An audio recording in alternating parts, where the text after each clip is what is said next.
నిమిషాల వ్యవధిలో వెంటనే వచ్చిన రెండు భారీ భూకంపాలు థాయిలాండ్, మయన్మార్ దేశాలలో పెను విధ్వంసం సృష్టించాయి.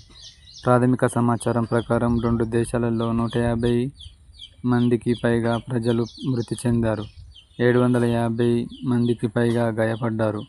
అయితే మృతుల సంఖ్య భారీగా పెరిగే అవకాశం ఉందని ఆందోళనలు వ్యక్తమవుతున్నాయి. పలు భవనాలు, ప్రార్థనాలయాలు, సాధువుల మఠాలు కుప్పకూలాయి. ప్రాణనష్టం అత్యధికంగా మయన్మార్లోని మాండలే నగరం, దాని పరిసర ప్రాంతాలలో జరిగింది. రెండు భూకంపాల కేంద్ర స్థానాలు ఇక్కడికి సమీపంలోనే ఉన్నాయి. థాయిలాండ్ రాజధాని బ్యాంకాక్లో తీవ్ర ఆస్తి నష్టం జరిగింది. రెండు దేశాలలోనూ అక్కడి ప్రభుత్వాలు వివిధ ప్రాంతాలలో అత్యయిక పరిస్థితిని ప్రకటించాయి.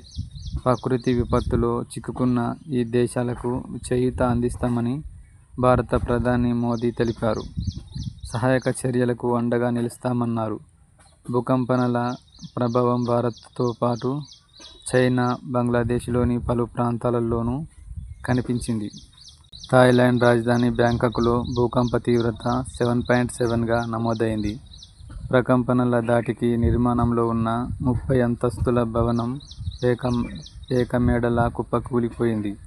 విపత్తు సమయంలో 320 మంది అక్కడ పనిచేస్తున్నట్లు సమాచారం. మరో భారీ భవంతి పై అంతస్తులో ఉన్న ఈతకొలనులోని నీరు కిందకు పడిపోయిన దృశ్యాలు సామాజిక మాధ్యమాల ద్వారా వైరల్ అయ్యాయి.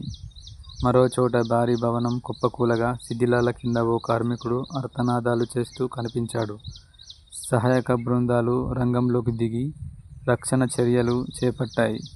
సైరన్ల మోతతో బహుళ అంతస్తుల భవనాలను వీడి ప్రజలు ప్రాణ భయంతో రోడ్లపైకి పరుగులు తీస్తూ వస్తున్న దృశ్యాలు వ్యాప్తిలోకి వచ్చాయి.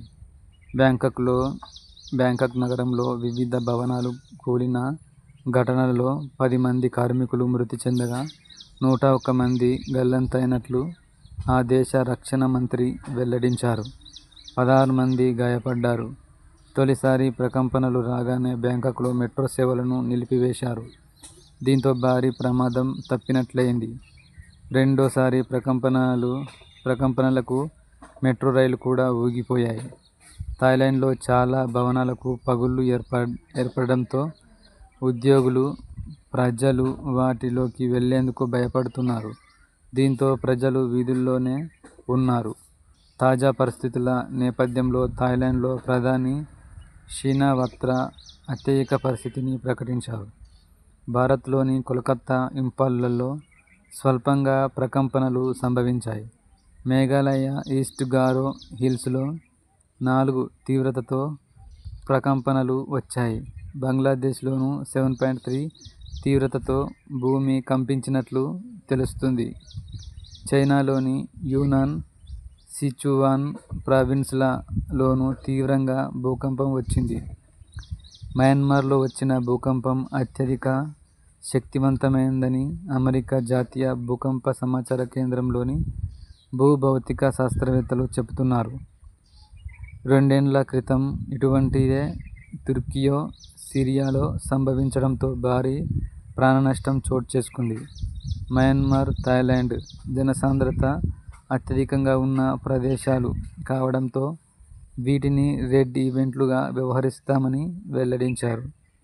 2 ఏళ్ల క్రితం 7.8 తీవ్రతతో తుర్కియో, సిరియాలో భూకంపం సంభవించడంతో 53,000 మంది ప్రాణాలు కోల్పోయారు.